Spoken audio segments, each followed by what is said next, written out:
नमस्कार, आप देख रहे हैं स्पेशल रिपोर्ट। मैं हूं शुभे मिश्रा आपके साथ। आई करते हैं बुलेटिन की शुरुआत। मुजफ्फरपुर में बीजेपी के नगर विधायक पर अपने समर्थकों के साथ युवक को पीटने का आरोप लगा है, जिसका वीडियो सोशल मीडिया पर तेजी से वायरल हो रहा है। सोशल मीडिया पोस्ट से नाराज बीजेपी विधायक पर अपने समर्थकों के साथ युवक की पिटाई के आरोप लगे हैं। क्या हुआ है, इस पूरी रिपोर्ट को आप देखिए।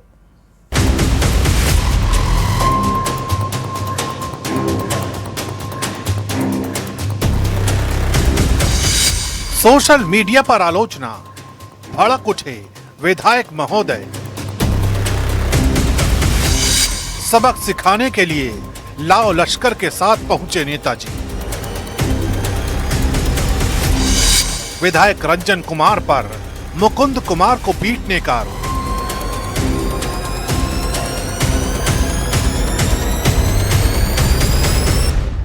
मुजफ्फरपुर के मिठनपुरा इलाके में रहने वाले मुकुंद कुमार ने शायद कभी नहीं सोचा होगा कि सोशल मीडिया पर लिखी गई पोस्ट उनके लिए इतना बड़ा विवाद बन जाएगी। आरोप है कि बीजेपी विधायक रंजन कुमार अपने दर्जनों समर्थकों के साथ सुबह सुबह उनके घर पहुंच गए। वहां पहले बहस हुई और फिर विधायक समर्थकों ने युवक की पिटाई कर दी। पूरी घटना सीसीटीवी कैमरे में रिकॉर्ड हो गई, जिसका वीडियो अब तेजी से वायरल हो रहा है। वीडियो में कई लोग युवक के घर के बाहर दिखाई दे रहे हैं। घटना के बाद इलाके में राजनीतिक और सामाजिक बहस तेज हो गई है। मैंने आज सुबह में ही थाना में एक आवेदन दिया है कि सोशल मीडिया पर एक मुकुंद कुमार नाम के लड़के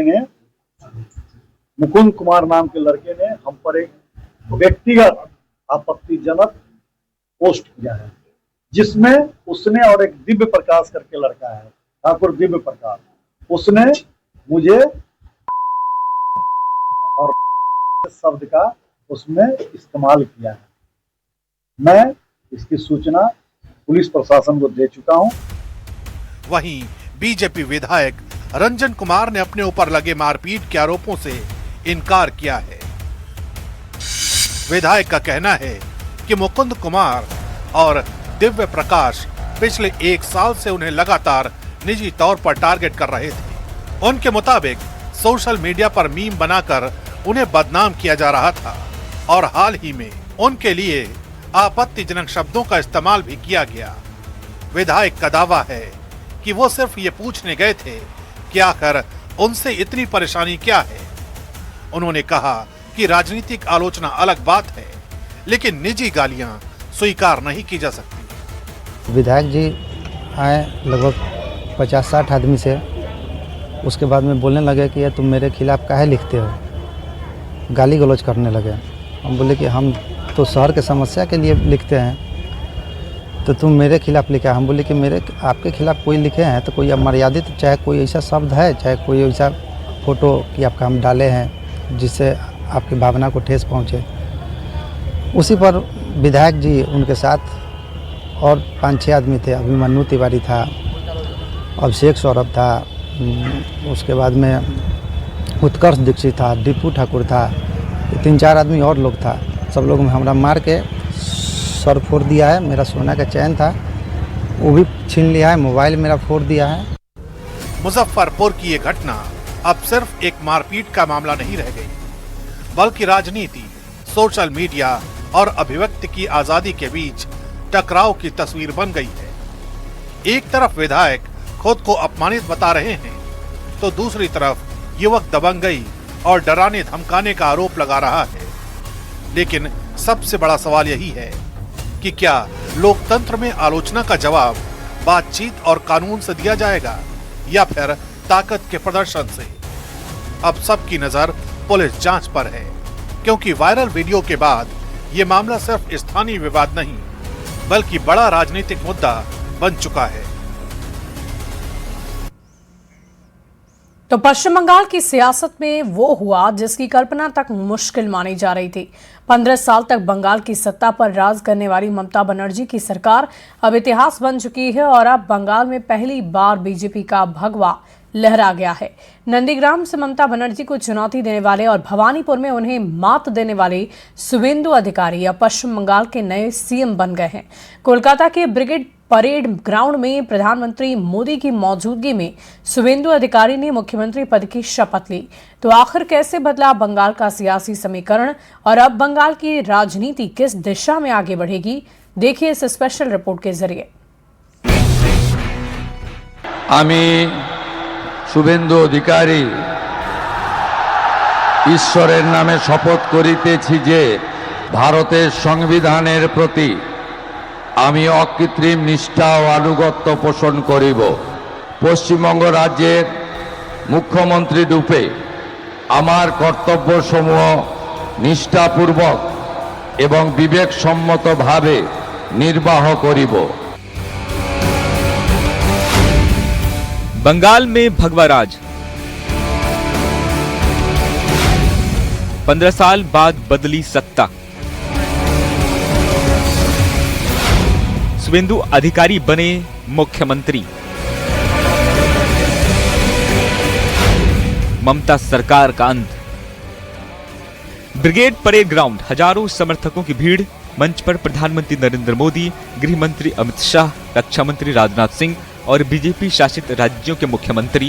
और फिर वो पल आया जब शुभेंदु अधिकारी ने पश्चिम बंगाल के मुख्यमंत्री पद की शपथ ली।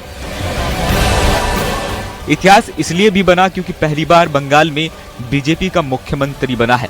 15 साल बाद ममता बनर्जी का किला ढहा और बंगाल की राजनीति में सत्ता परिवर्तन हो गया। कौन है शुभेंदु अधिकारी? शुभेंदु अधिकारी का राजनीतिक सफर भी बेहद दिलचस्प रहा है। एक समय वो ममता बनर्जी के सबसे भरोसेमंद नेताओं में गिने जाते थे, लेकिन फिर वही नेता बीजेपी का सबसे बड़ा चेहरा बन गया। 1995 में कांग्रेस से राजनीति शुरू करने वाले शुभेंदु अधिकारी 1998 में तृणमूल कांग्रेस में शामिल हुए। सिंगूर और नंदीग्राम आंदोलन में उन्होंने अहम भूमिका निभाई, लेकिन 2020 में टीएमसी छोड़ बीजेपी में शामिल हो गए और अब वही शुभेंदु अधिकारी बंगाल की सत्ता के सबसे बड़े चेहरे बन चुके हैं। शुभेंदु अधिकारी के साथ नई सरकार के कई बड़े चेहरे ने भी शपथ ली। माथा भंगा सीट से विधायक निशित प्रमाणिक ने मंत्री पद की शपथ ली। टीएमसी से राजनीति शुरू करने वाले निशित 2019 में बीजेपी में शामिल हुए थे और केंद्र में राज्य मंत्री भी रह चुके हैं। रानीबांध सीट से पहली बार विधायक बने खुदीराम टूडू ने भी मंत्री पद की शपथ ली। पेशे से शिक्षक रहे खुदीराम को बीजेपी का बड़ा आदिवासी चेहरा माना जाता है। बनगांव उत्तर से विधायक अशोक कीर्तिया ने भी शपथ ग्रहण किया, जो मतुआ समुदाय के बीच लंबे समय से सक्रिय रहे हैं। फैशन डिजाइनर से नेता बनी अग्निमित्रा पॉल ने भी मंत्री पद की शपथ ली। उन्हें बंगाल बीजेपी का मजबूत महिला चेहरा माना जाता है। बीजेपी के वरिष्ठ नेता दिलीप घोष ने भी मंत्री पद की शपथ ली। शपथ के बाद उन्होंने प्रधानमंत्री मोदी और मंच पर मौजूद नेताओं का अभिवादन किया। शुभेंदु अधिकारी के मुख्यमंत्री पद की शपथ लेने के बाद बीजेपी और सहयोगी दलों के नेताओं में जबरदस्त उत्साह देखने को मिला। किसी ने इसे ऐतिहासिक दिन बताया तो किसी ने बंगाल में बदलाव की शुरुआत करार दिया। प्रायोरिटी कोई एक नहीं है, बंगाल को आगे लेना है। लोग शांति से निर्भय होके चाहिए, ऐसा वातावरण चाहिए। और कितना खुशी कितना हो रही है, पहला खुशी तो हो रही है, लेकिन जितने बलिदानी हमारे 50-75 साल से बलिदान दिए हैं उनका भी याद आ रहा है इस समय। बंगाल निश्चित रूप से आज का दिन एक अद्भुत है। अद्भुत दिन है। माननीय नवनिर्वाचित मुख्यमंत्री जी और उनके मंत्रिमंडल के सदस्यों को बधाई। देश के आदरणीय प्रधानमंत्री मोदी जी जो देश को आगे बढ़ा रहे हैं, देश को आर्थिक महासत्ता बनाने में जुटे हुए हैं, तो ऐसे परिस्थिति में उनका करिश्मा, उनकी जादू यहाँ पर जीत गई है। मैं पहले ही कहा था कि एक तरफ भय था, दूसरी तरफ भरोसा था। तो इस चुनाव में भय हार गया और मोदी जी का भरोसा जीत गया। ये बंगाल की जनता का साहस है, विश्वास है, जो उन्होंने विकास का रास्ता चुना। आदरणीय नरेंद्र मोदी जी के नेतृत्व में विकास की जो राह ये बंगाल अब पकड़ेगा। आज का जो सूरज इस बंगाल में उदय हुआ है वो रविंद्रनाथ टैगोर जी के आशीर्वाद से, श्यामा प्रसाद मुखर्जी जी के मार्गदर्शन में जिस तरीके से बंगाल को पहले बढ़ना चाहिए था, अब वो बंगाल बढ़ पाएगा। पूरे देश के साथ में कंधे से कंधा मिलाकर के, गति मिलाकर के सोनार बंगला इस पूरे बंगाल वासियों को मिलेगा। एक एक जन का लाभ होगा। बीजेपी की जीत के कई मायने निकाले जा रहे हैं। पहला, बंगाल में दशकों पुरानी क्षेत्रीय राजनीति को बड़ा झटका। दूसरा पूर्वी भारत में बीजेपी की सबसे बड़ी राजनीतिक सफलता और तीसरा 2029 के लोकसभा चुनाव से पहले बीजेपी के लिए बड़ा मनोवैज्ञानिक बढ़त। फिलहाल बंगाल में सत्ता बदल चुकी है, सियासत का रंग बदल चुका है और अब नजरें इस बात पर है कि क्या बीजेपी बंगाल में अपने वादों को जमीन पर उतार पाएगी या फिर बंगाल की राजनीति एक बार फिर नया मोड़ लेगी। Bureau report, news 18 Delhi NCR. और देखिए, पंजाब की राजनीति में उस वक्त बड़ा भूचाल आ गया जब आम आदमी पार्टी के वरिष्ठ नेता, पंजाब सरकार में मंत्री संजीव अरोड़ा को ईडी ने मनी लॉन्ड्रिंग के मामले में गिरफ्तार कर लिया। सुबह से छापेमारी चली, घंटों पूछताछ चली और फिर हुई गिरफ्तारी। इस कार्रवाई के बाद सियासत पूरी तरीके से गर्मा गई है। क्या हो रहा है, इस रिपोर्ट के जरिए देखिए।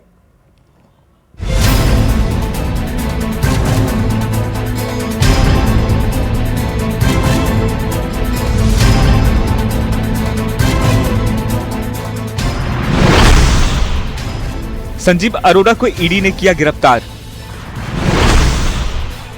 गिरफ्तारी से गरमाई पंजाब की राजनीति।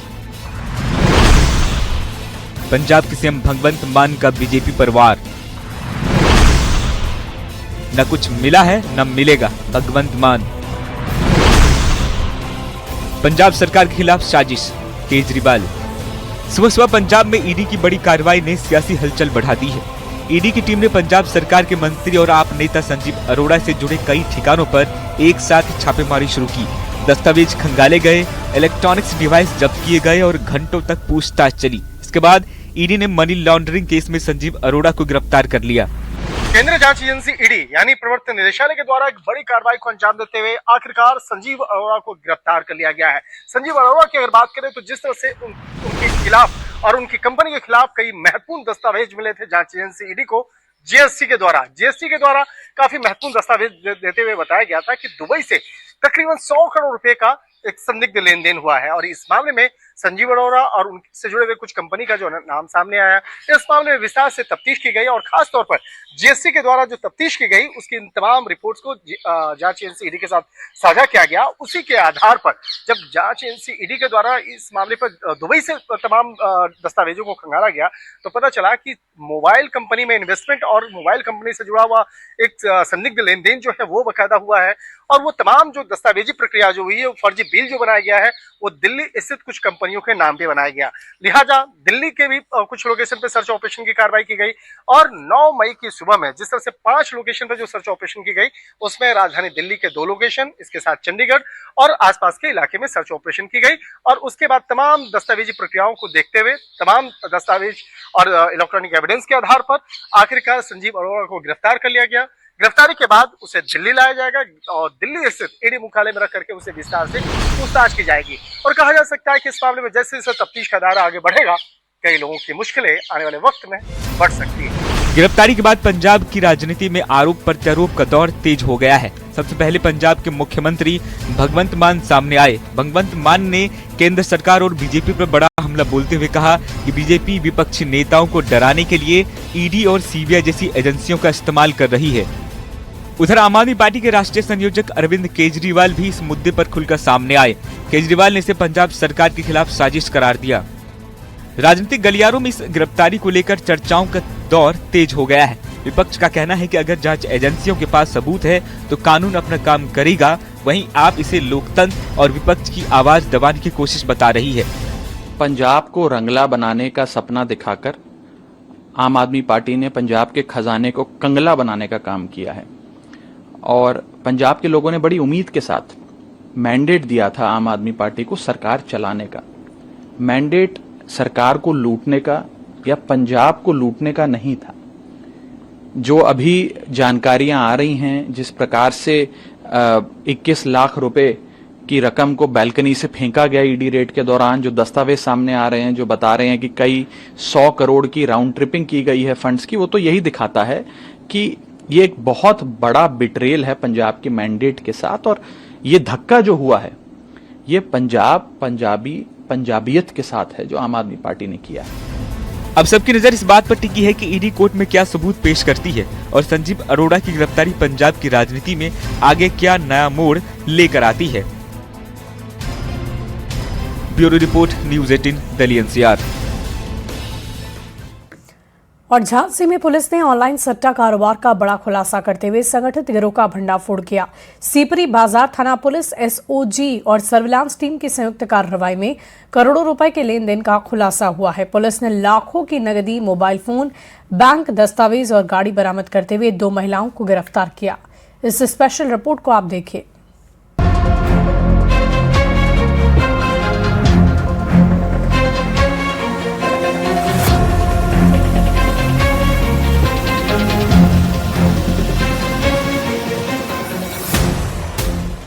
झांसी पुलिस को लंबे समय से सूचना मिल रही थी कि शहर में ऑनलाइन ऐप और मोबाइल नेटवर्क के जरिए बड़े स्तर पर सट्टा कारोबार चल रहा है।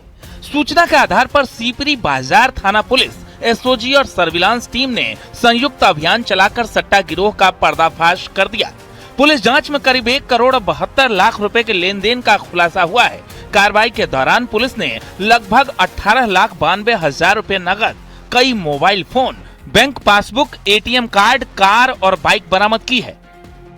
सट्टे का जो सिंडिकेटों के ऊपर हम लोग लगातार कड़ी प्रहार का काम कर रहे हैं, उसी के मतलब उसमें हम जब दबिश डाले थे खास मुखबिर की सूचना पर, इनके फ्लैट से हमें करीब ऑनलाइन जुआ सट्टा के अर्जित लगभग 1,72,00,000 रुपए की अवैध संपत्ति सहित 2 अभियुक्त, मतलब ये जो है 2 अभियुक्त गिरफ्तार हो गए।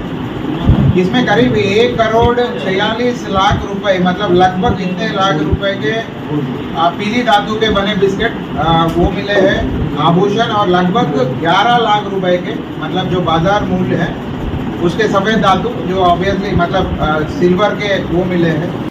पुलिस के मुताबिक आरोपी ऑनलाइन ऐप के जरिए लोगों को जोड़कर सट्टा खिलवाने का काम कर रहे थे। गिरफ्तार आरोपियों में 2 महिलाएं भी शामिल हैं।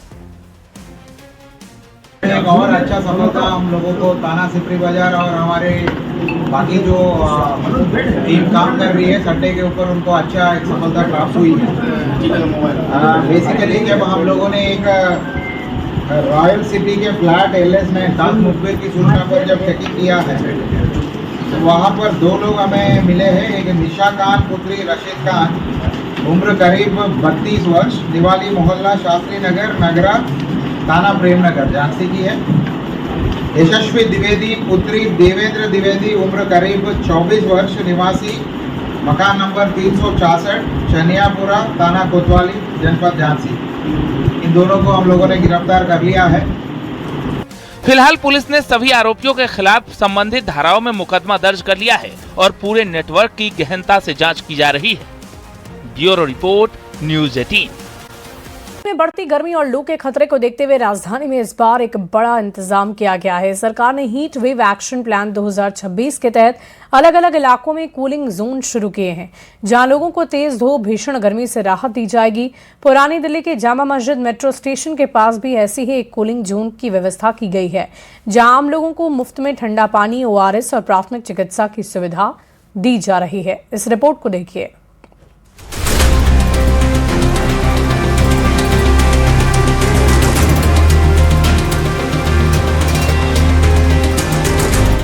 दिल्ली में दोपहर होते होते सड़कें तपने लगती हैं और गर्म हवाएं लोगों का हाल बेहाल कर रही हैं। ऐसे में राजधानी में लोगों को राहत देने के लिए दिल्ली सरकार ने हीट वेव एक्शन प्लान 2026 शुरू किया है, जिसके तहत अलग अलग इलाकों में कूलिंग जोन बनाए गए हैं। देखिए, राजधानी दिल्ली में गर्मी अपने आप में एक बहुत बड़ा विषय होती है, लेकिन दिल्ली सरकार ने इसका समाधान निकाल दिया है।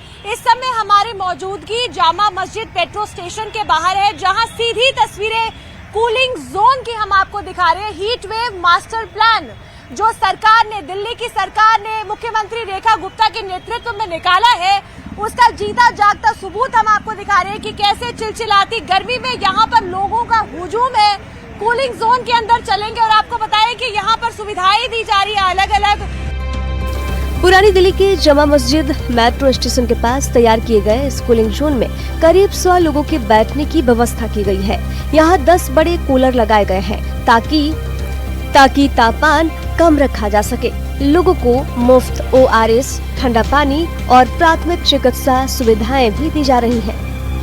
आप बताइए कि क्या क्या सुविधाएं इस कूलिंग जोन में फिलहाल दी जा रही है? मैम, हमारे यहाँ पे 10 कूलर हैं, 10 पंखे हैं और ORS गोल है, गमछे हैं, कैप है और 100 आदमियों की सीटिंग है। अच्छा, तो यहाँ पर ये लोग जो है ये खड़े हैं और ये नॉर्मल, आपको पता है चांदनी चौक कुछ ही कदमों की दूरी पर यहाँ पर है और फुटफॉल सबसे ज्यादा टूरिस्ट का यहीं पर पड़ता है। और आप देखिए कि कैसे यहाँ पर ORS के पैकेट जो है वो यहाँ पर डाले जा रहे हैं और उसके बाद पानी भरकर यहाँ लोगों को पानी दिया जा रहा है। सर, आप कहाँ से आए?